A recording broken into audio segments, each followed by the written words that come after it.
Good evening, Jodi. Good evening, Carla. How are you? I'm really well, thank you. It's so nice to connect with you this evening and see you face to face again. Yes, it is. So welcome everybody that's joining us for this live chit chat this evening with myself, Carla McNeil, and Jodi Clements. Jodi is the president and founder of the Australian Dyslexia Association. And Jodi, I'd just like to take a moment to read your very impressive bio, which I have here in front of me. So Jodi has a background in education, linguistics, dyslexia and structured literacy with an interest in the addition of a multisensory component. She acquired an early interest in reading and dyslexia shortly after graduating with her first double degree in education and special education. Jodi relocated to the United States for a number of years to study at the New York Orton Academy under the expertise of Diana Hanbury-King, also teaching at the renowned Kildonan School and Camp at Dunnabeck. I'm not sure if I've said that right, Jodi, but I know that Diana was has been a very special person for you during your time, during your learning time, and then I'm going to say during the influence that you've had internationally.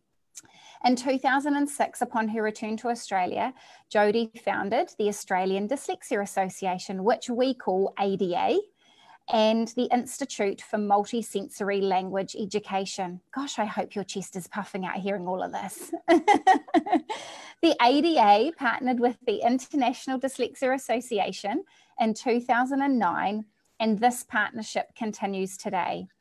Jodi was invited to serve on the International Dyslexia Association's Global Caucus Committee and consulted on the draft of the IDA's Knowledge and Practice Standards for Teaching of Reading. In 2013, Jodi was accepted to undertake her doctorate in the efficacy of an MSL approach on struggling readers. Jodi continues to actively research the science of reading, train teachers, and assist parents. It is an absolute privilege to have you here with us in New Zealand this evening, Jodi. And I just have to do this. Congratulations on all those achievements, because, oh my goodness, I haven't been in this space anywhere near the length of time that you have, but I do know that it is absolutely like a lifetime commitment that you have served to making a difference to our dyslexic children. So thank you so much for all that you've done, all that you're doing, and it is going to be great to have you here talking through some of the questions that are sitting on top for us in New Zealand. Yes. So let's jump into some of those things that we thought we might chit chat. How about we start with what actually is MSL? And how does this teaching make a difference for dyslexic children and all learners? Yeah, well, I'll start with describing MSL the best way that I can. So first of all, the M in MSL stands for multi-sensory. That is the component that I am very much interested in what we say is an additional component onto what we call structured literacy. And for those of you that might be aware of Orton Gillingham, that is actually where my journey first began. So when I did take myself off to the States, it was Orton Gillingham that first really enlightened me and taught me a lot about the neurobiological profile of dyslexia, how people go on and read, what happens when that's impeded upon. And there were some things about Orton Gillingham that I could see that, you know, we could have some improvements. I think that we're still seeing this today as trainers of teachers are wanting to share knowledge, that there are great approaches out there. Orton Gillingham is very good in that it's a pedagogy, but there was also new research coming in because, I mean, you know, we had Orton Gillingham being practiced, you know, from the 1920s research was done, 1930s. So to come back to MSL, it is heavily based on Orton Gillingham, but what makes it a little bit different is throughout my learning journey of learning more and more about language and cognition, linguistics, and also keeping my hand in the education field that I've been able to actually refine the training and have a look by also listening to teachers. And I was a teacher once, about what is it that you need to really know so that you have a solid basis behind what you do. And that was bridging educational practice to scientific research. MSL was then born, and structured literacy soon followed. So that's been really exciting to watch that journey that, you know, a few years ago, the International Dyslexia Association made the same shift. And for those of you that follow the IDA, you'll see that it's gone towards structured literacy. MSL is really no different, but we are interested in that multisensory component, which means basically that we want to engage as many senses as we can. And in our work, it's visual, auditory, and kinesthetic, to particularly help students that need that approach. And research is showing us now that most students will benefit by that type of engagement, that, you know, getting them to use the kinesthetic system is very important. And we're not talking about multisensory, getting out the shaving cream and throwing glitter around. It's far from that. We're talking about a neurological basis. The brain does have a sensory strip that runs between the two hemispheres, and we're really trying to activate those senses as much as we can. Thank you for clarifying that, because often, you know, also in New Zealand, we have quite a strong undertone of play-based learning at the moment, Jodi. And whilst we know that it's really important for children to be developmentally ready, we don't want to mix up that true explicit teaching of what multisensory really means by, like you say, getting the shaving foam out when that's not what we're about. Yeah, I think it's important that we are structured literacy first. There are a lot of components involved in what structured literacy means. We teach directly, explicitly. We teach an accumulative approach. It is structured, it's systematic. We're looking after children's self-esteem. So we're making sure that the scope and sequence that we're following suits the particular child that we may be working with. So we don't come in and start with thinking about MSL as, you know, having all these glamorous manipulatives. We want to come in and we start right where structured literacy wants us to. And then we go on to show the teachers how we might use the multisensory component for what we call isolating phonemes within spoken words.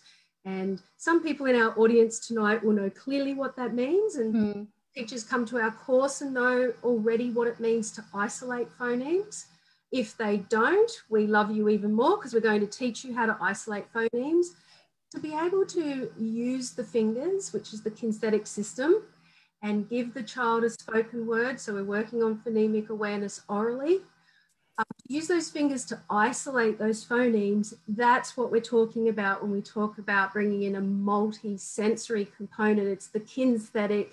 You know, we want to teach them to see what they hear and hear what they see. So it's very, very important that we, you know, that we don't glamorize this, and we don't market it as, you know, we're wiring the brain through, you know, Play-Doh or extra playtime. No, we want to get straight to phonemic awareness, and then we want to get straight to introducing the alphabetical principle as soon as we can, starting with the 26, you know, singles, most common sounds, and get straight on with the task of teaching decoding. And I think that's really important, that people understand that structured literacy, there's a time and a place for teaching phonemic and phonological awareness. And if you get them early enough, like we are pushing in our schools, and you have the time to do that, that's brilliant. But for many years, we've been seeing and getting children post year 3. It's so important that we get straight to the issue, and that is that they're having trouble at word level reading, which is a lot of evidence of dyslexia, having trouble at word level. And we get straight to teaching them how those letters, you know, what sounds those letters represent. Can we go back, Jodi, to when you're talking, like, I just want to share this with you. So the minute you talk systematic and cumulative, my brain has become conditioned to drawing a staircase if I have a pen in my hand. And I find this is something that I myself am talking a lot about in schools, is the importance of us understanding that systematic and cumulative means we don't take things away. So we don't take parts of the code away. If we're working on vowels and early consonants, we leave those in and then we add on, and then we leave all of that in and we add on. And yeah, I think that's a really important observation that I make in schools where junior teachers are very successful, is they have that really complete understanding that cumulative means we keep everything in and we build again. We keep it all in and we build again.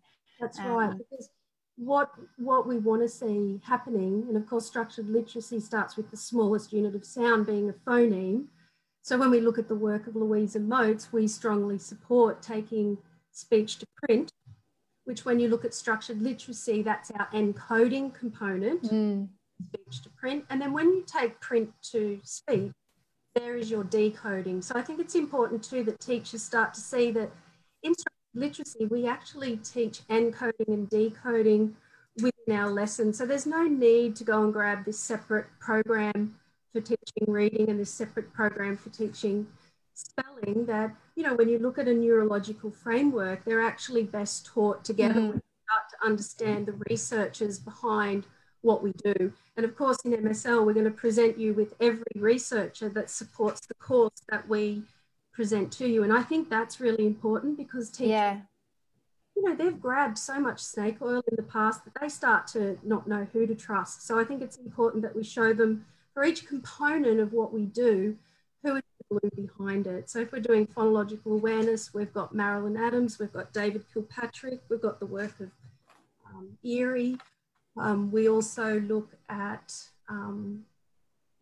Jeanne Charles. So, you know, we want people to know and have trust that what we're doing is we're taking this research, but we're not going to sit you down and say, research all these articles. We're then going to say, this is the how to. So let's what they have given us after many years of work. I mean, we don't really need to reinvent the wheel here. Some teachers are like, oh, this reading material's, you know, like from, you know, 1991. Oh, yes, and it's still valid today. A lot to do with the science of reading doesn't necessarily need to be brand new. And as a researcher, when you continue to research, you see that it's actually regurgitated. But to know who our key players are, holding our practice behind with the science, it's really important to our teachers. And if they come in thinking, oh, I'm not ready for all the research, they are the ones at the end asking us for more research. But I think it's really important to have not only what are we going to teach, which comes from our scope and sequence, so they do have that structure in the pedagogy or the approach, but most important, they come there wanting to know, how do we do this now? Because some of them have been serial course takers in the past. They usually want to sit right down the front too. We usually say, who are the serial course takers? And their hands will slowly come up with a bit of a smirk. And then when we have our little discussion, they tell us why they've been on that journey. And the journey I was on as well. I just happened to have probably a big dose of luck on my side back in the early 2000s that I did find the Kildonan School and was set off with a very good start of having, you know, excellent key players. I mean, Professor Benovich was one of my first, and Joseph Torgerson. And, you know, when you're introduced to the work, and including Marilyn Adams, you just can't put this stuff down. And of course, now we've got David Kilpatrick. So our course is So Jodi, for those people who are listening, we'll have parents that are listening, and we'll have teachers that are listening, and we'll have school leaders, and all of those people might be in different stages of their journey coming into the science of reading and thinking about how they're best supporting either their children at home, those that they might support in a private tutoring sense, or in the mainstream classroom setting. One of the big things that I'm taking away to reiterate for them is the absolute importance of early phonemic awareness instruction from when our babies start school, and further to that every school and every teacher, be it a parent or a person in a private setting, must be using a scope and sequence, and then must be using that scope and sequence. And for those who are unaware of what that terminology means, it's like a teaching order. So we start here at, say, CV, VC, then we go to CVC, etc. But that must be systematic, so it follows a progression, and it will be cumulative. So one will always build on the other. And if there's one thing where you always sit on my shoulders from our training, was that we don't let anything in until they're ready to have that in. And that's what, for it to be truly cumulative, because that's where we've gone wrong with the introduction of random graphemes across authentic and predictive texts, is that we haven't ensured that we're not leaving reading to chance and being very, very systematic in what we explicitly expose every child to. It's just been a random free-for-all in terms of grapheme exposure. And I think with what you said there, we're still seeing in Australia as well. And this is where, for the teachers that are listening, we see a lot of burnout happening, because we don't have a system really in Australia either where we have good pre-service on the science of reading. So we have teachers grappling for whatever resources they can find, trying to teach themselves where to start and where to go. And you end up with a little bit of this and a little bit of that, which research has told us time and time again is unsuccessful. So to have a scope and sequence and have a direct and explicit approach that is systematic and cumulative is extremely important for the teachers to have that structure and that guide. So some of them are a bit scared, thinking, oh, I thought I needed a program for the structure guidance. No, you need a pedagogy, but it needs to be a pedagogy that has a certain amount of principles in it, such as structured literacy, that will tie you down. It will give you a scope and sequence. We will offer a beginning scope and sequence until you become really good with knowing where to go in that scope and sequence. And for teachers and parents listening, that scope and sequence in the beginning of our work for young children is in what we call phonology. So we're going to start with the oral language, the phonological processing, which is looking at larger chunks, which young children can deal with, rainbow. And then we're going to bring that oral language, when they're ready, down to some more complex skills of what phonemes are, and phonemes within a syllable. So even that area, Carla, you know yourself, takes a bit of time to get into your schools and kindies, pre-formal school. And I know Bentley West has done a lot of work in their little kindies around the area so that they can have those children prepped, ready for that first year of formal school. So this structured and systematic approach that also follows research is absolutely vital. And we want our teachers to know that when you do learn a pedagogy, it is prescriptive as well. It doesn't mean it's all messy and it's going to leave you all over the place. We think that programs can be quite misleading in teachers thinking I'm going to grab that because it's going to keep me on track. Got to think of your students all the time. There's no flexibility within there. Every time a teacher tries to be flexible, there's a risk they might mess things up. And some of them have felt that. I felt that in my early days as well, trying to go outside of some of these programs when I had absolutely no idea what I was doing. Yeah, so true. One of the challenges that I'm currently experiencing across a number of schools is one is that sense of overwhelm until teachers really truly understand how a scope and sequence works, and that they follow that systematically, but that they can fold back or they can move forward. And again, you are on the shoulders of many teachers across the country who I am saying to, as fast as you can and as slow as you must. But what we experience is that, because we have this unrelenting belief set around needing to get children to a certain reading level, because that's what our Ministry of Education still that's where they put their flag in the ground, that teachers find that really challenging. And so I find myself really encouraging and supporting teachers to give themselves permission to slow down and to let go of those expectations that actually haven't served so many children.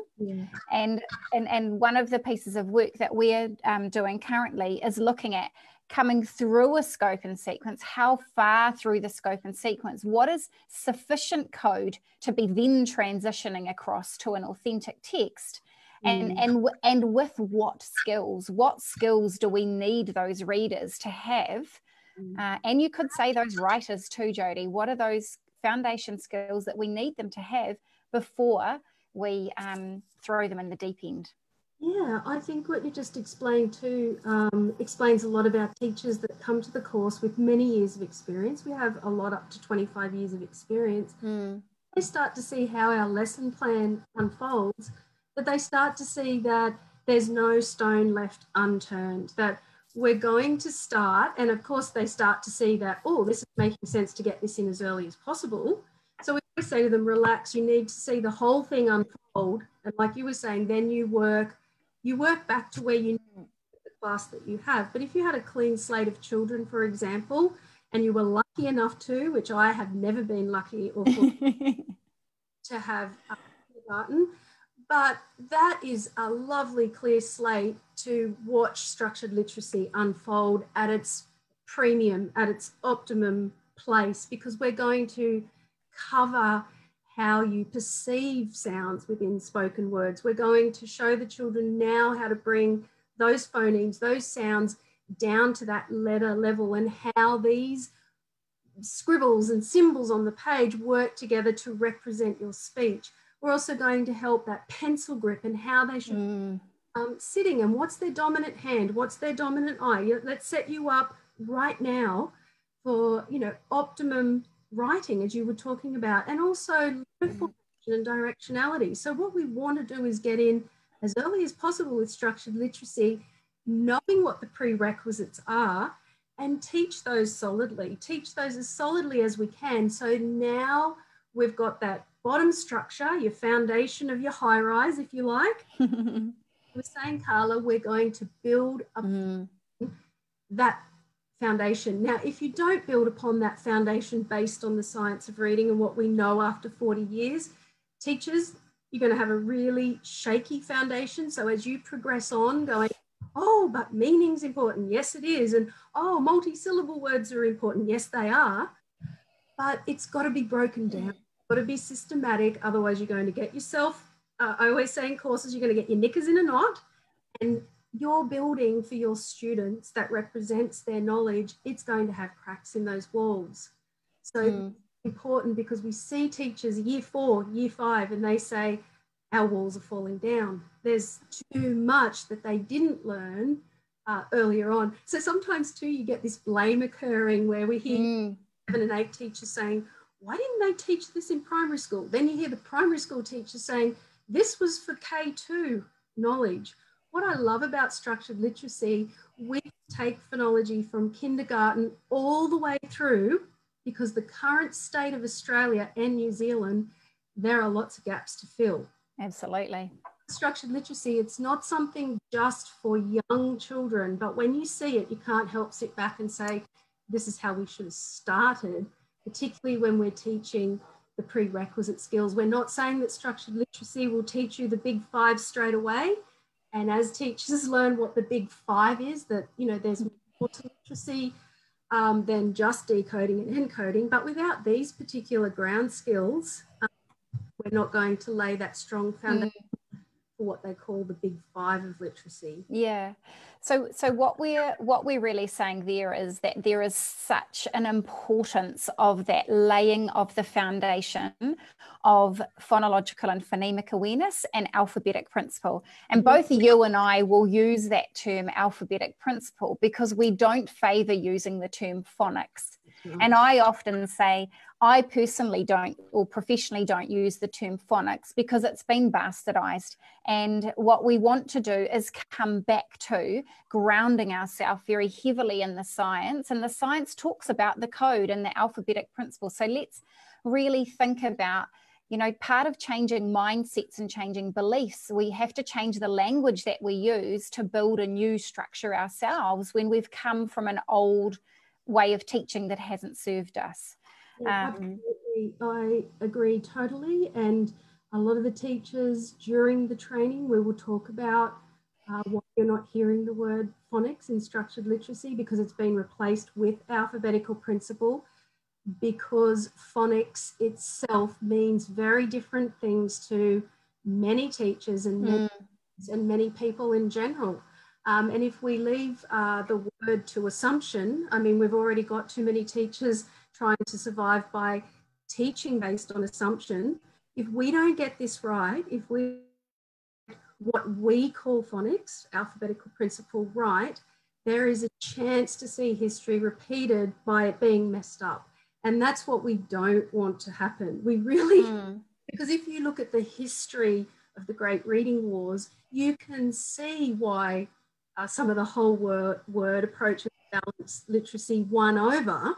And a lot of that had to do with phonics really, the teachers really missing key elements in what to actually teach. And we really don't want to see that occur again when we've got this momentum happening at the moment. So yeah, really important to not, for parents and teachers, you know, be careful if you're searching up the word phonics, because you're going to get all kinds of different programs and responses coming up. So alphabetical principle, it's in the National Reading Panel as well. They do use the word phonics, but they really back it up by principle. So I think that's important. And for people that are wondering what the alphabetical principle is, it's when we start to take that awareness of phonological or phonemic awareness down to that letter level, because when we're actually teaching reading, let's not forget that we're actually engaging with symbols, which are words on pages now. So there's a time where you have to move off your oral language activities to really come down to word level reading. And I'll make that point really clear, because I do a lot of pre-assessments on children. I'm seeing good phonological and phonemic awareness skills on some assessments, and I'm seeing really poor single word decoding. And you know, the research, you think this isn't adding up. I thought that was the glue behind this. What's is the direct and explicit instruction in the alphabetical principle, how those letters now actually work and how you crack that code. So I think it's really important to not stay in one area of what we know too long, particularly when we're teaching reading. We've got to get down to Yeah. And that was the other part of, you know, what I was sort of thinking about, that we've got to lay that really strong foundation. But second to that, if we are of the understanding that we are building a reading brain, that we are building a network in the reading brain, then we will accept and understand that it's okay for us as teachers to sit in those bottom areas of phonological awareness and alphabetic principle. When you were talking just then, I have to share with you, I felt really emotional, because you started talking about the phonics, and I just had this giant sort of like flashback of my own parenting experience with my own son, who has really struggled because he is profoundly dyslexic, and he struggled until I trained in MSL, Jodi, and was fortunate enough to do that training with you. And I don't know if I ever shared this with you, but probably about 6 months into me working with him, at that point in time, he would have been, I think, maybe around 12 years old. And friends of mine came for dinner and they said, "Oh, who's his new speech language therapist?" And I said, "He doesn't have a speech language therapist at the moment." But because I had learnt about MSL, I'd learnt about a scope and sequence, I'd learnt so much more about phonology and all those wonderful things that you teach, and clear articulation of sound. I was explicitly modeling that through our lessons. And admittedly, I did have to partner him with a lovely looking young lady to get him to attend the lessons with me.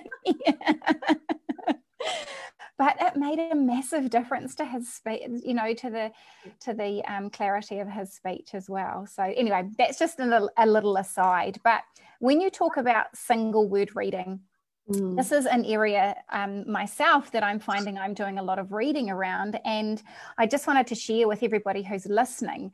If you are wanting to learn more about reading fluency and single word reading and the importance of single word reading and ensuring that fluency rates are around that 98% mark, the latest LDA bulletin, number 52, is full of brilliant articles around reading fluency. So if you just Googled LDA Bulletin 52, you will find that.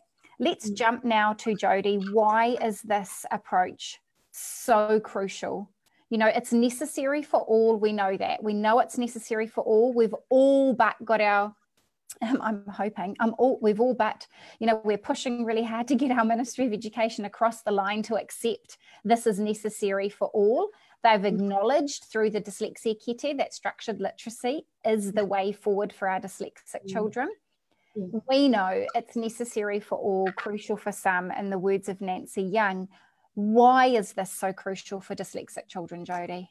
Yeah, I'd even go as far to say personally that I find it's crucial for all, because I've taught children who struggle with reading for various reasons and a lot of ineffective casualties. So if I look at the amount of ineffective casualties that I have taught without being taught MSL, I really don't believe they'd be where they are today. I think it's crucial for all, because when we look at how the brain learns to read, yes, there are humans that appear to make a magical shift. So what that means, when they're reading connected text, they have this almost magical ability to map words, and teachers start to think that that's the way that reading occurs. The human starts to be exposed to print, and in comes these whole words, and most teachers think they're coming in visually, and off they go. That's what we call the magical shift. But you're not to take the magical shift and make it the way that you teach children.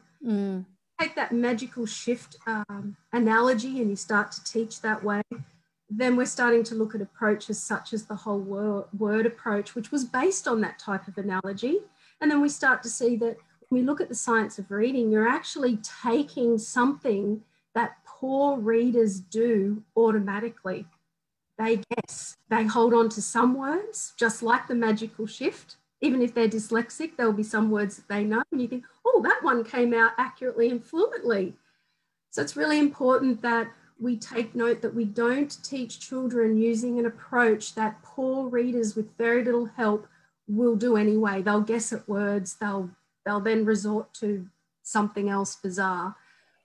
This is why I think structured literacy is crucial. It stops those very bad, I call bad habits. I think bad habits.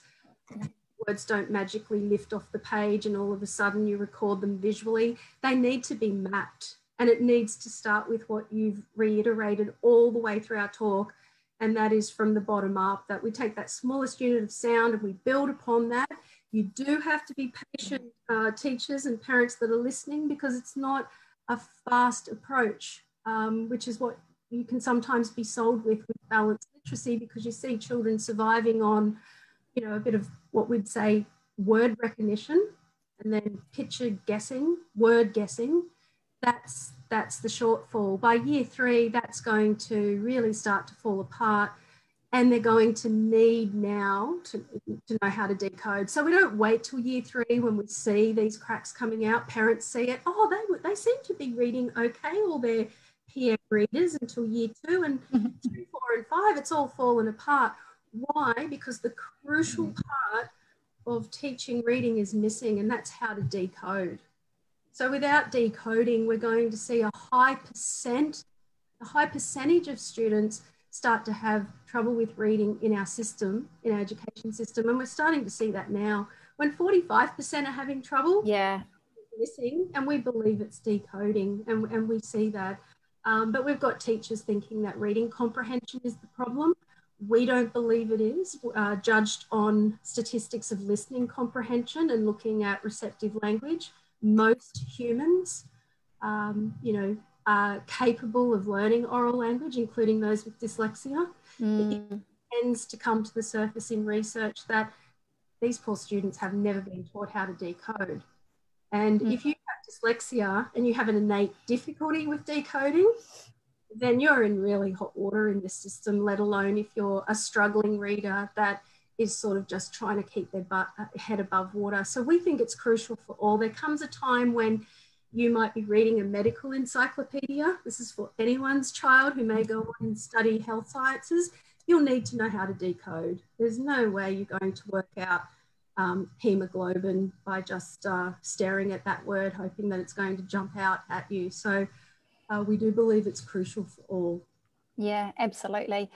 Jodi, for those people who are listening, one last thing that I want to ask you, and just while I'm asking this question of Jodi, if anybody who's watching has a question that they would specifically like me to ask Jodi, please just jump into the comment thread and pop that question in there, and I will do my best to answer those. Ask Jodi on your behalf.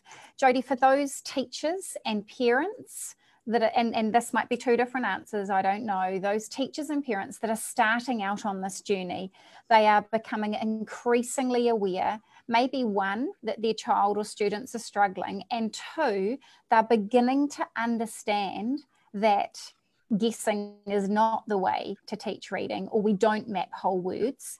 What would be your sort of first recommended go-to favorite reading or video, or where would you send them to really sort of begin that journey? Well, I think parents are capable of being able to deal with some of the scientific research that is coming out. If we turn to New Zealand, I think now that, Carla, you've done a lot of work on the new revised Chit, I think that has some really good information in there. I think and that's trying to, of course, support New Zealand. And I think New Zealand, with your help, and there's a group of people, I won't list them all right now, but you've done a wonderful job. So I'm trying to give some resources for our New Zealand parents. And I think anything that you produce as well in your awareness campaigns is useful. The Australian film that Tanya Forbes did a number of years ago, Outside the Square, is available free via YouTube now. I think that's a valuable place for parents and even teachers to start to have a look at those films that we did. Many parents start their journey there and they tell us about that journey.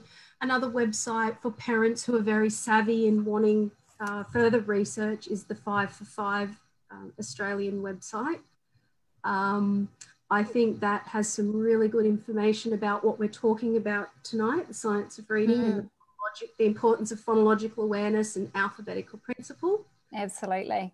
If they're looking for something further afield, I think the International Dyslexia Association fact sheets can be useful. They're not in the context of New Zealand or Australia, so there's some things in there that parents get thrown a little bit with, you know, what laws protect students. So again, it's best to go to a source such as yourself for any of the laws, because a lot of them do have the American laws in there. I think the Reading League is also really great, and there's a parent section in the Reading League, and that's another American one. So when we talk about International Dyslexia Association and the Reading League, American, a useful website. I've always liked Reading Rockets. I think Reading Rockets has some really good information on there and some short videos that parents can also watch.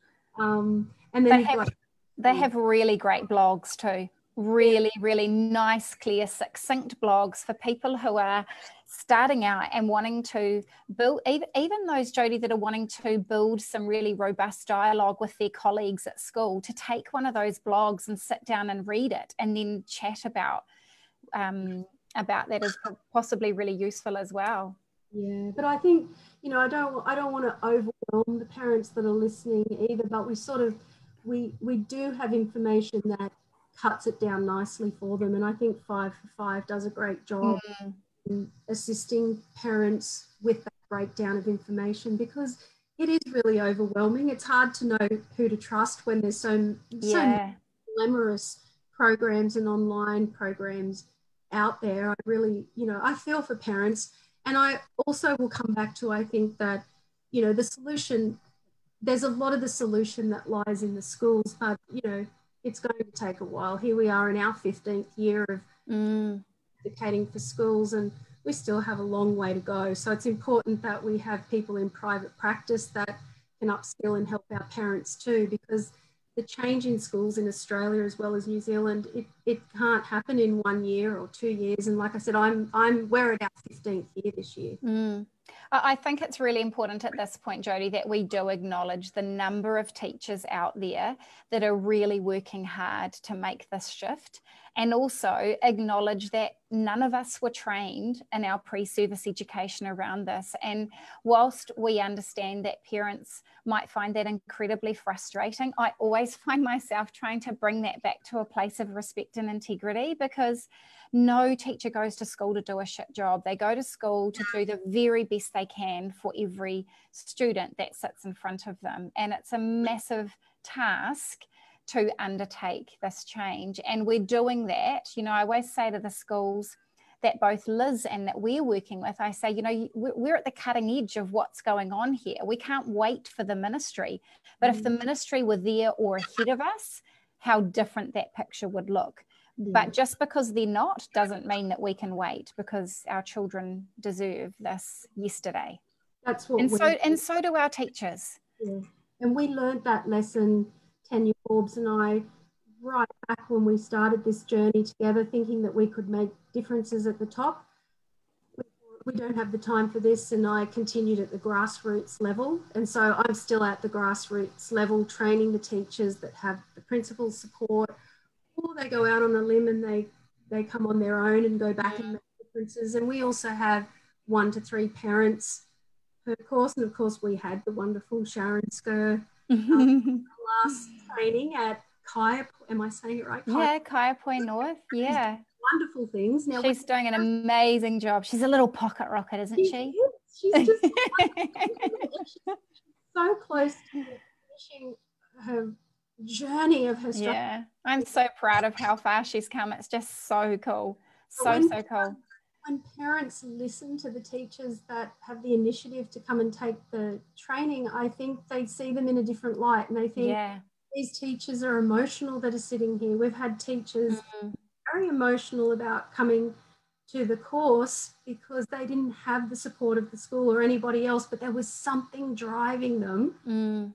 Difference. And they're the teachers that we want to hold near and dear to us, because you see them when they get others on board in schools. And we saw this with Bentley West, and we've got a number of schools now. We've got a really long, very long list of schools that are on board.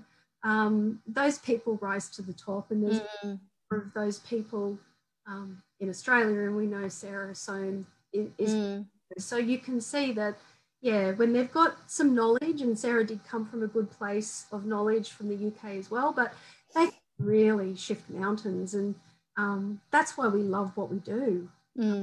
It's really rewarding, isn't it? Yeah, but you know, to try and change things from the top.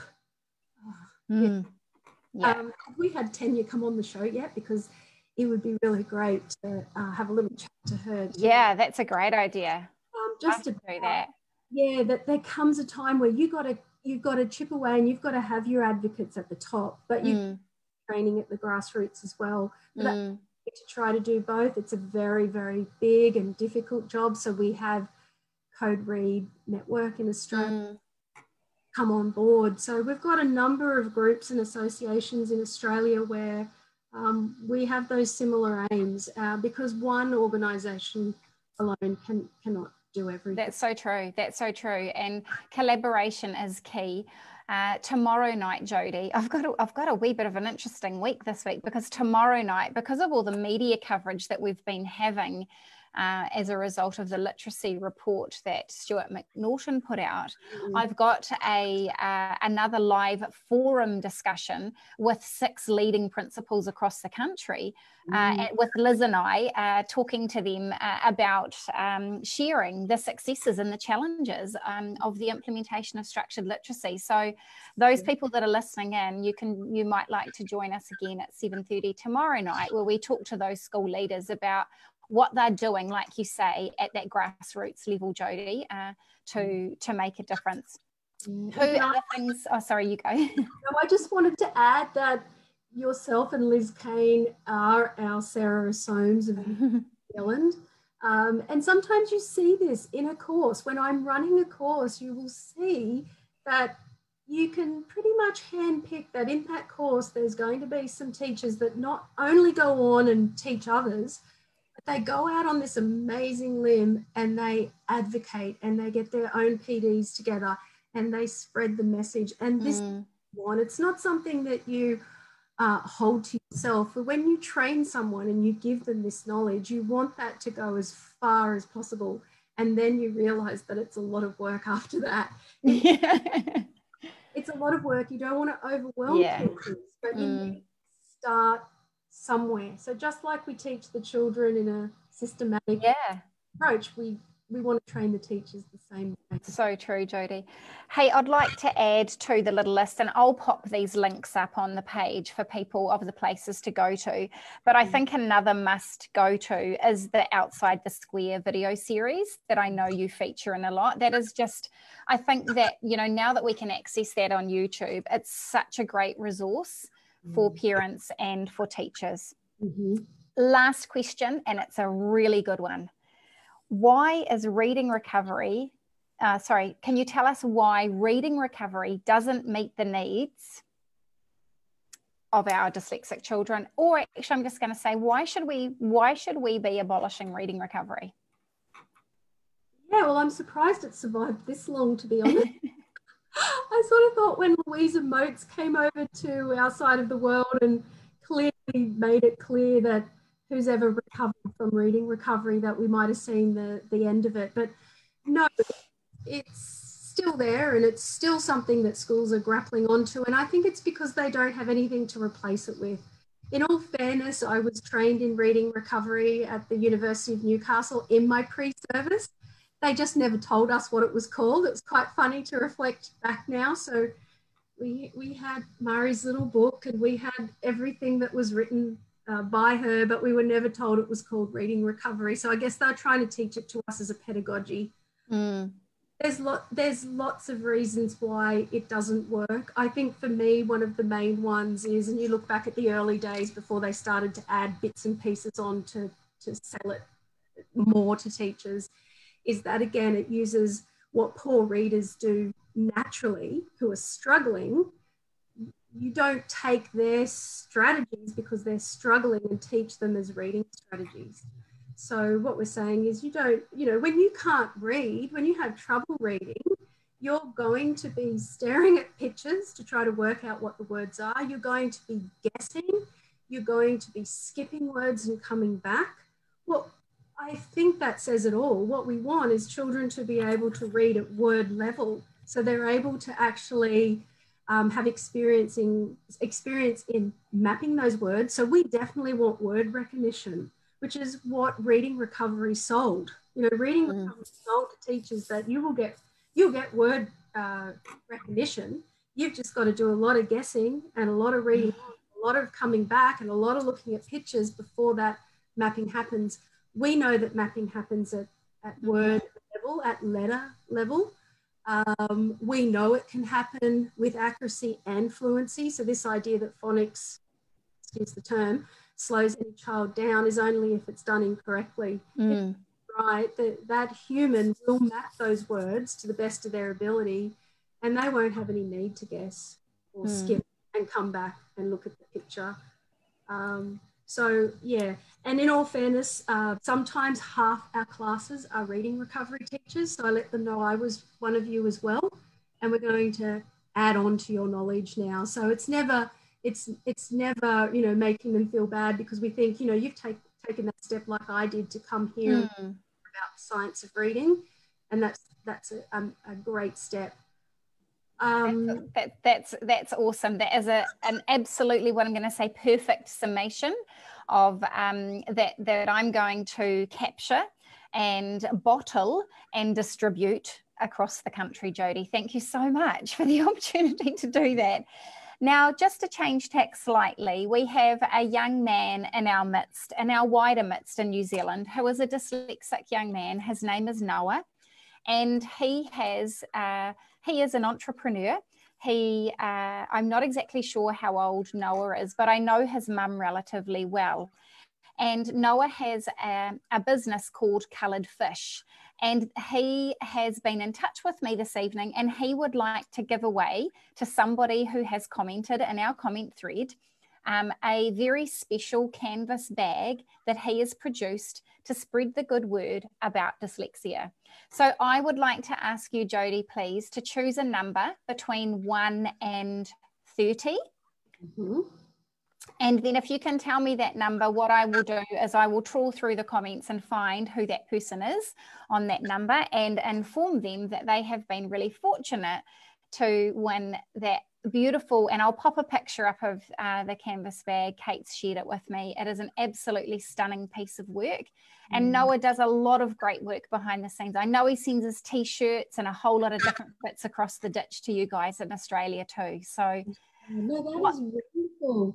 So first of all, I'll just say hi to Noah, because it was many years ago. He was very, very young when I first found out about his work.